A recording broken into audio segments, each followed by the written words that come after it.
Welcome to the Project Violet podcast. My name is Daniel Lay. And I'm Carrie Maselli. Good morning. Good How are you morning. doing, I was Carrie? just noticing that I was making a really funny face while you were. I forget that there's video too. If people can see like us recording before we say welcome to the podcast, it's like me looking really serious, trying to figure out all the technical stuff, and then we Uh-huh. start. We're like, hey, Hey, hello. hey. Hey. All right, we are on. Okay. So what are we talking about today, Carrie? We're talking about in the community, we the theme this week is effective communication, I believe. That's part No, of perception pers versus, well, okay, yes. Sorry, yes. yes.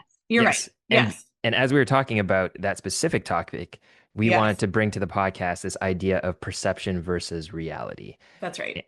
And we're going to talk about this kind of in three different categories. It'll be perception versus reality in how you look, how you act, and how you communicate. And Mhm. this idea really resonated with me because it is something we talk about in the consulting boot camp, and there's a lot of overlap with the leadership lab there. And it was something because it was drilled into my head Yeah. as a consultant growing up. Right. Yeah. So perception is reality is the phrase that was kind of pounded into my head when I was Uh-huh. growing up as a consultant. And Yes. the managers would always use that phrase to justify why we dressed the way that we did, why we acted a certain way, Hmm. why we, communicated and did all these things is because um, we always wanted to be perceived as, someone that was incredibly professional, smart, and someone that always add value to a team. And for them, they always said, perception is half the battle. So if you walk into the room and you're perceived as that person, then you're already 50% of the way there. And Yeah. of course, you have to, back it up. But the perception is always something that they wanted us to think about and wanted us to bring every day because to them, perception is reality, and that was half the battle Yeah. to get there. So, I would imagine you're pretty grateful for that. You know what I would think about as you're talking too, and I think it's important to or point this out for our listeners, our viewers, or whomever, is that you were also operating or working in an environment where you were billing for your time so that your clients were paying money and were in their minds calculating a return on right their mhm. investment of literally you, right, and the work that you were doing and the team and all the people, but we're talking about you. And Yeah. so I think to your point about them taking it too far and this notion of like you've got to be different and speak up and you've got to Mhm. add that value. I just want to level set that environment really begets that, right, because of the calculation of the ROI all the time. I'm not saying that we don't need to manage our perception, because I think we do, and we're going to talk about that, but I just think this idea, I don't want people to feel so much pressure that that means it translates into them and like that they should be doing No, yeah. speaking up all the time. Is that appropriate? Is that fair to say? Yeah. And I think we're going to caveat a lot of what we're going to say with every company has its own culture Sure. and you need to figure that out. Yeah. And for consulting, that is the culture. So I was thinking what we could do is go through each of the categories. In the consulting boot camp, we usually started with some kind of statistic that I think is very relevant for that category. And then we can talk about questions to ask yourself to bring some self-awareness and then things to think about Hmm. with your own situation, your own scenario. Hmm. All right. Do you want to jump into the first one? Yeah, let's do it. All right. So the first one is how you look. How do you And look? the stat that we have is on average, it takes 7 seconds for someone to form their first impression of you. Hmm. That's right. Yeah. Any thoughts there, Carrie, before or where do you go from there with that statistic? When I think about how somebody is perceived based on how they look alone, like, so 7 seconds is a blink Hmm. and it's a scan, right, of what I'm seeing, right? Or like what someone is seeing in you. And I just think that the most important thing, or what I think about, and I don't know if we're going right into like solve mode here, but is that okay? Like my advice Sure. is always, especially for younger people, right, who are just making their way. And I think we're going to talk a lot about this notion of like setting, like kind of um, driving the perception that you want, of yourself. It's like avoid anything distracting. Avoid anything that's going to pull focus. So, like when someone sees you in those 7 seconds, you almost want it to be like, oh, nothing's amiss, move on, right? Like there's nothing that's pulling me Hmm. away from the person and what they're about to add to the conversation, let's say, or the experience. Does that Yeah. make Yeah, sense? it does. And again, I'm going to pull a lot from consulting. And the question that Yeah. we usually ask is when you're going onto a new client site, what is the corporate uniform in this organization? Because the first thing, just like you said, what you want to do is not be a distraction of the value that you're adding or what you Yes. want to be doing in for the organization. So figure out kind of what that corporate uniform is. Is it jeans, flip flops, and a t-shirt, Yeah. or is it full suits with a Yeah. tie? And that's Yeah. something to always ask whenever we go to a new client. Whoever was already on site, we'd always ask, what is appropriate to wear, because we want everyone to look at us for the first time they see us and make a first impression of, oh, they belong here, they fit here, Hmm. so that we can move on to whatever problem that we need to solve. And I think it's really appropriate to ask, to your point. Like, you don't have to guess. No, yeah. I'm going on site with a client tomorrow morning, and I'll be on site for a couple of days. And I asked, Mhm. what do you wear? What's the corporate, Yep. you know, dress code? Because it's important to me that I show up in a way that matches, how they're there. And it's also a way to be thoughtful about, hey, you're a guest, or, Mhm. you're just entering this new organization and you want to be someone that is perceived as someone who is thoughtful and understands, you know, what it is to show up the right way. So you always want to think about, how you're putting yourself together, what you're wearing, even what you're holding at some times. What do you mean what you're Matters. holding? Yeah. Yeah, that's something that we as consultants we talk about too. Like you always want to go into a meeting with uh, something that you can take notes on. Oh, sure. Yep. So you don't want to go in and you're holding three Diet Cokes and you're just kind of plopping it on the table, and you have like a sandwich that you're half eating and Ew. coming Yeah, into a no. meeting. So think about what's in your hands, what you're wearing, how you're being perceived. You want to walk into a meeting looking professional, on time, holding something that you can take notes so that you can Hmm. show that you're listening and that you're Hmm. processing what people are saying. So these are just all the different things that people probably don't think about when they're first starting a new career, especially getting into consulting that we Hmm. talk about in the boot camp is, Hmm. yeah, how you're putting yourself together, what you're wearing, what you're Hmm. holding. I mean, all of it goes back to that notion of distracting, right? Or detracting from what you're there to do. And I think anytime you're holding something strange, anytime you're engaging with something that's not the focus of the meeting, like you're suggesting the sandwich or something, right? If it's a Mhm. lunch meeting, it's one thing, but if you're the only one in the room navigating the tail end of a sandwich, like that, look around, right? I mean, I think this idea of like don't pull focus from why you're there, and it's completely appropriate to your point to bring a notepad or I'm a note like a pen and paper gal, but Sure. like Yeah. lots of Mhm. people are typing their notes too, which is completely appropriate. I think but yeah, anything that's going to pull focus from, you don't want attention for the wrong reasons, right? You Yeah. want the attention for what you're contributing to the conversation. Yeah, and it's just a mental note to like take a beat before you walk into any meeting or any type of Yeah. setting and just, hey, how do I look? What am I wearing? What am I holding? Is it appropriate for what I'm Yeah. about to walk into? Yeah. Like you could be rushing in from the gym. You don't want to be holding your stinky gym bag as you're, walking into walking Yeah. into this, very professional setting where everyone is, looking clean and smelling nice. Yeah. So Right. all those different things. It's just a I don't, mental note to think about yeah. those things. I don't want to Um, sit next to the person who just went to the gym. Yeah. So one thing we do talk about in this too is like how does my individuality express Mhm. itself in this culture? And what we don't want to do too is just say, hey, you're coming into this new client, this new company, like throw away everything about you. Like Mhm. everything about you is irrelevant. You need to blend in completely. I think there is a way to talk about like how do you be yourself, but still kind of adapt to the culture that you're in and be mindful of the environment that you're in. Yeah. Um, so if someone was kind of coming to you, Carrie, and saying like, "Hey, I want to express my individuality too in this very restrained environment," what would you say? I think this is a really hard question to answer. I will answer it. I'm not going to be one of those that's like, wow, I don't know. I think my advice to somebody is to have fun with color or so. I know that sounds weird, but like if you're someone who really, has a vibrant personality and you want to express yourself in that way, you could wear, a colorful jacket as, a blazer that, so that let's say the corporate culture is pretty professional.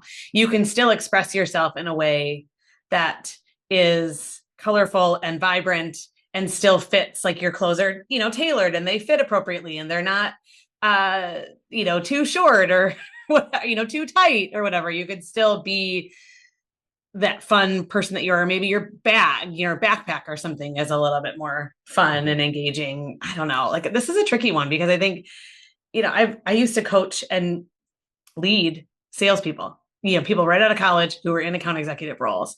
And we'd have this conversation all the time because they'd want to be themselves. And I understand that. But at the same time, like being yourself is not always lending to this perception that you want others to have of you if you're going into their organization trying to make a good impression. Yeah, we don't actually answer this question in the boot camp. What we do is Trying we to give just you a lifeline here because yeah. otherwise not. No, yeah. So in the boot camp, what we usually talk about is just be thoughtful about it. We don't have, there's no necessarily right answer, but it's Yeah. always good to ask for feedback. So go to someone you trust, either a peer or a manager, Mm-hmm. and just say, hey, this is something that's really important to me. I want to be mindful of the culture that we're walking into. What are your thoughts? This is how I want to put myself together. Do you have Mm-hmm. any feedback for me? Sometimes it'll be like, oh, that's totally fine. Don't worry about it. Or it could be, hey, maybe we hold on that for now. And Mm-hmm. maybe that's something that we express a little later when you have, because I know you're super smart and you're a great add to this team. Why don't we show your value first? And then as people see you in a or perceive you in a certain light, you can start, maybe sharing some of that part of your life too. I Mm-hmm. don't know. That there's no right answer. That could be bad advice as well. I don't think it's Um, bad advice at all. yeah. It does assume that the other person's going to be thoughtful in their feedback and tell you the truth, Yeah. which I think if they're leading you in a client project or an important project and you're in this role, that they should tell you the truth, right, about what it is. And I think a good rule of thumb is if you're questioning it, just it's not right for that moment. I think over time, to your point, you can build credibility, you can build a reputation, and then start to slowly add in things that are more your flavor. Also, as you're talking, Daniel, I think about this idea that perhaps our goal in these work environments, no matter the environment, let's be clear, is not like maybe the goal isn't to express individuality, right? Like, we're not there to outshine or I'll use the word again, distract or detract from what we're all there to accomplish together. This like shared goal that we're there. It's the reason we work there. And so if we get rid of that notion that I've got to be individual and I've got to do these things. I mean, we all collectively work toward something. We don't have to stick out. Yeah, it's tough. I do think a lot of people, if you feel like you are completely acting the opposite of who you truly are, maybe it is maybe not the best place for you Yeah, to that's how be. I would examine that part of it, right? Like maybe there's a different Yeah, job for you or a different yeah, yeah. environment. Yeah. So I don't want people to think that, work is never a place you can express yourself. I think there is always a place somewhere for you. Mm-hmm. Um, we're just saying that, when you're coming into a new professional setting, always be mindful of the environment you're walking into and try to adapt. Um, as you're showing who you are and your value first versus, other things that are kind of Mm-hmm. distracting away from work. I mean, I think about that when you're interviewing, right? Like, notice what people are wearing when you're interviewing. Notice when you're on site, like how people are acting. Like, does this feel like an environment that you can be yourself in, or or you can thrive in? When I heard you say flip flop jeans and flip flops earlier, when you're discerning like what the culture of your client, like I would never be comfortable working in flip flops. Like me personally, that's just not something I'm gonna. Jeans are fine, but I'm gonna wear a different shoe because I feel like I'm at the pool when I'm in flip flops or something. Like I Yeah, don't know. yeah, but from that perspective, it's almost the opposite. So you would actually have to think through, okay, how do I dress down from my Yes, formalness to yes, match this kind of environment where, yeah, maybe everyone's wearing, camo or, right. we're wearing trucker hats at work. How do we fit in? Yeah, Yeah, how do you right. kind of fit in with kind of what you're comfortable with? Yeah, Um, so, all right, no real answers there, but things to think about. So, what is the corporate uniform in this yeah, organization? How does my individuality express itself in this yeah, culture? Something to think about. And always think about before you walk into any new setting, how are you putting yourself together? What are you wearing? What are you holding? Different things yes. to think about. And if All right. you're questioning it, it's a no. Yeah, or ask somebody, get some Well, feedback. always. I think you Yeah. should. Your advice is spot on. Always Yeah. ask someone you trust to tell you the Yeah. truth about, Mhm. how you should be showing up. Definitely. All Mhm. right. So the next category is how you act. And the data that we have here is 95% of people think they're self aware. but only 10 to 15% of people truly are. It's so true. Can I just tell you that I do so much work, and you know this, in facilitating sessions or in learning series about emotional intelligence. And I know a lot about it. I feel Hmm. comfortable saying that. I have an expertise in emotional intelligence, and I still score average when it comes to my level of emotional intelligence and even self-awareness, as we're talking about specifically. So I know a lot about this, and I would consider myself relatively self-aware, and I'm still only It's hard. yeah, yeah, Yeah, right. it's not easy. But what I thought was interesting about this is most people think they are, but they're actually not. I'm not. And that Yeah. is something that everyone needs to realize. It's kind of a slap in the face of, hey, you think you're really self-aware, but you're really not. And you should take a beat and think about kind of how you're acting and all that kind of stuff. But there Yeah. you go. Well, and I think it's really important to think about, emotional intelligence is made up. And I know I brought this up. I don't know if you were planning to talk about this, but it's made up of different components, right? So the self-awareness piece is something that we teach in our foundational courses, which is understanding yourself, knowing your core values, understanding you know how you want to show up and behave. But like this self-awareness that we're talking about when it comes to perception is really about it's that added social awareness. Like, how am I impacting other people? How is my behavior or my presence in this room impacting the rest of the people in the room? That's the part I think where people disconnect when it comes to perception. They think that whatever they're intending, you kicked us off with this perception is reality, right? What my intent almost never matches the Hmm. perception of somebody else in the room. Like, how are they experiencing me? That's the key when you're walking in anywhere. How are the rest of the people in this room experiencing me? Am I having a positive impact on their experience, or am I negatively impacting them and their day by showing up in this manner? Yeah. And I think those are the right questions to ask. It's always not just what do I want to do or how do I want to approach this? It's actually flipping the table and seeing, the eyes looking at me, how are they Mm-hmm. perceiving me? And the questions that we actually ask is like, are there any expectations of me in this meeting or this scenario? Mm-hmm. What are we say the work preferences of the people in the room and the team? So how do they work? How do they think that I should act accordingly to those preferences? How can I add value in this situation? And what do I want to be known for? That is Mm-hmm. one that is always driven home in consulting is what do you want to be known for? What do you want to be known for? And that should drive how you should act in different scenarios. Mm-hmm. Like, or how do you want other people to perceive you, right? You're asking that same Exactly. Yeah. question.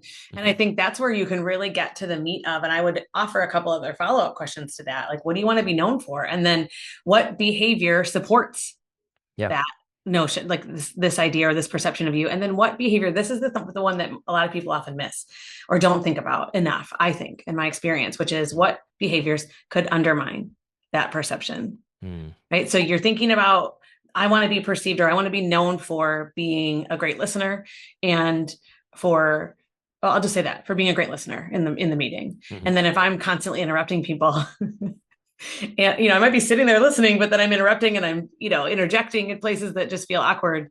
Am I known for being a good listener? I don't think so. Right. And it's always, I think a lot of people that are probably listening are ambitious people that want to be considered and perceived as someone who is on deck for leadership or for Yes, a promotion I would and think. Yeah. anything related to that. So in all those scenarios that you walk into, if you're looking to climb the ladder or you want to be someone who's perceived as someone who will be the next leader in the company, what do you want to be known for? And I think Mm-hmm. there's all different scenarios, right? It's how do you show up in a meeting? I think one thing that we should talk about is like how do you show up to corporate events and parties? Mm-hmm. That gets asked Because a lot of yeah, us, doesn't it? Yeah. yeah, I think a lot of emerging professionals bring the same type of approach to parties that they did in college, Right. and They that don't know any is different. yeah, Yeah. they don't know anything different, and I think it's time to like kind of think about okay, if I want to be perceived a certain way, how should I act in all these different types of scenarios, including corporate events? Any Uh, thoughts there? the first thing I think about? It's the drinking piece, right? It's alcohol. Yeah. When you have Hmm. alcohol at an event, my personal advice to anyone who's young and navigating that for the first year out of college, because we do have a very different, like, we're wired differently coming out of, some of us coming Mhm. out of college, and how we, to your point, how we participate in a party, where there's alcohol. And I would say don't drink. But I would also, like, a lot of people say one drink rule, fine. But if you know yourself well enough to know that one drink won't cut it for you, and that you'll be motivated and excited to keep drinking, my advice is to grab a seltzer water from the bar, right? Have the bartender pour you a seltzer water over ice and throw a lime or a lemon in there so it looks like a cocktail. So you still are participating, because people will bring it up. In my own experience, people will be like, "You're not drinking? You're not having a drink?" Because people want, Yeah. they want you to join them, right? And want you to be part of this whole thing. So if you have a seemingly like something that looks like a cocktail in your hand, but you're just drinking seltzer water, Hmm. you're able to participate in the event, but you know that you're fully in charge of your Yeah. behavior and what you say. Yeah, that goes back to like how you look, what you're holding, right? You're holding something that looks like, yeah. Yeah, it's so interesting in the consulting world too. The very heavy drinking culture. Yes, So a it's lot of almost, cultures yeah, it's are. almost the Yes. opposite where you see a lot of, I would say, unprofessional behavior at some corporate events, or it goes a little too far. But um, yeah, you don't want to be known for the guy that gets, blackout drunk at corporate No. events. That is I not a used good to work at Career reputation. Builder, Daniel. I have stories. There are people who 20 years later, I still remember Yeah. these horrible, like, instances, right, of how they behaved when they were so drunk. Yeah. So something to think about, like, what do you want to be known for? And you don't want to be known as the person who goes to these corporate events and just gets absolutely wasted. Taking a trip into my own brain, I remember I would go to these corporate events and I'd have a list of people I wanted to connect with and Yeah, impress. that's And I would smart. go in with like three talking points for each of those people. So these corporate events to me was actually very tiring because I would see it as work. But It is tired, even for people who are yeah. extroverted. It's exhausting. Small talk is Yeah. exhausting. Yeah. Yeah. But if you're thinking about how you want to act, I would always go into those types of events thinking, okay, these are the people I want to talk to and connect with. And this is the talking points that I want to share with them. And this is how I want to be perceived by them so that, I'm kind of viewed in this light. And, corporate events are opportunities as well. They're not just, Absolutely, they yeah. are. So there you go. I love that you had a plan going in. I think that's what the takeaway here, right? Have a plan for what you're going to achieve. Like, it's not just to go and get drunk. Like, we Mhm. already established that, right? That's not the point of a corporate event. A party with your friends, you could do whatever you want, right? But at the end of the day, when you're at a work function, what are you trying to get out of it that's going to, be worth your while, like your return, especially when it's a thing that's, and I argue, like I said, nobody really likes those things, truly. Like, No, it's yeah. exhausting even for someone like me who really loves people and engaging. Like, I like a conversation when it's meaningful, not a bunch of chitty chat. So I love your idea of a plan of, like, who am I going to talk to, and make it happen. Gosh, I was just with my husband a couple of years ago at a holiday party, and both of us, so this is probably funny to you, but the CEO of their company was there, and I didn't know him, and I saw him talking with Ben's boss, and I'm like, kind of like behind my husband, like shoving him, like, let's go join their conversation. And he's like, no, no, no. And I'm like, yes, just get yourself in there. Like, it's just because I'm just wired that way to be like, this guy Hmm. runs this company. He needs to see Ben. And like, they knew Yeah. each other, but not well. Right. So, like, whoop, I'm like literally pushing my husband in a circle. I would be horrified. I know, but he did fine. He did fine. Yeah. And, like, you gotta be in the mix. Hmm. No, absolutely. And that's actually so out of the things to think about, we have is situational awareness. Yeah. We think about how do you build trust and add value. And the long thing to your kind of tying to your story, have a short and a long introduction for yourself for any type of kind of scenario or event or meeting that you're going into. Um, any type of meeting, if it's a kickoff, everyone always asks for introductions. Make sure you have a good, tight, short introduction. And if you're going to a nice long event where your wife is shoving you into the CEO's face to introduce yourself, have a long introduction where you can kind of tie a conversation around who you are, what you do for the company. And lucky for everybody listening, they're not married to me. So it's my husband who has to deal with this part. There you go. All right. So the last thing that we'll talk about before we close is how you communicate. So this is everything that we're doing inside the community, but we'll talk about it briefly today. The little data point that we have is most experts agree, don't exactly know who these experts are, that 70 to 93% of all communication is nonverbal. Right. That's a very specific range, but there you go. 70 to 93% of all communication is non-verbal. Mm-hmm. I've always seen that. Holy I've seen that the 93% hmm is nonverbal. So 7% is the words that we say, Mm. and the rest of it is our in our body language and our tone. Yeah, so what do you think people should think about knowing that information? I think so much about fidgeting. Mm. And I'm known for this too. And in fact, when I started working at Chicago Tribune, my manager at the time, who is a dear friend of mine now, she pulled me into her office once. And like I had never really worked anywhere that fancy. Like I thought working at Chicago Tribune was like the bee's knees. I'm serious. Like I just loved being there. I thought it was a really cool job. And it was. I loved it. I loved everything about it. And I was so nervous. And I didn't think I deserved to be there. You know, it was just hard for me to imagine that I'm in this place where I really want to be. And it was just cool. And I remember my boss pulled me into her office and she said, "Do I make you nervous?" And I was like, "Yes. Why are you asking me that?" You know, and she's like, "You're constantly fidgeting." Right. And so this notion again of going back to like what's distracting, like Mm. sit still, right? When we're fidgeting, when we're picking at our nails, I've gotten that feedback too, that when you're picking at your nails or your hair, you look like you're not interested in the You're not conversation. These are engaged. all things that I would do in a nervous way that completely distracted from the fact that I was plugged into the conversation and wanted to add some value. Yep. uh, those bits of feedback were life changing for me. I'm not even exaggerating, right? Like Mm. this idea, it's like when I first started to realize, like, oh, it matters how I'm sitting here, it matters what I'm doing. Yep. It's not just the words coming out of your mouth, it's how you're looking, how you're acting, fidgeting. Um, the things that we ask in the boot camp is, yeah, how do I communicate? What disfluencies do I tend to use? So that is actually the What does word. that So mean? yeah, so disfluencies are this is actually really good. If you want to improve your communications, start a podcast and then watch yourself. It is painful. Oh my gosh. Yes. I Yes. say a lot. And so those are disfluencies, the like, the ums, the Okay. uhs, all those things that you're the filler words in between what you're actually saying is super important and distracting. So there you go. That disfluencies, always think about that and something that you need to work on. I know coming out of college, I would say yeah and like a lot. Mm, And I had to get those out of my vocabulary to just sound a little more professional. that's right. Yep.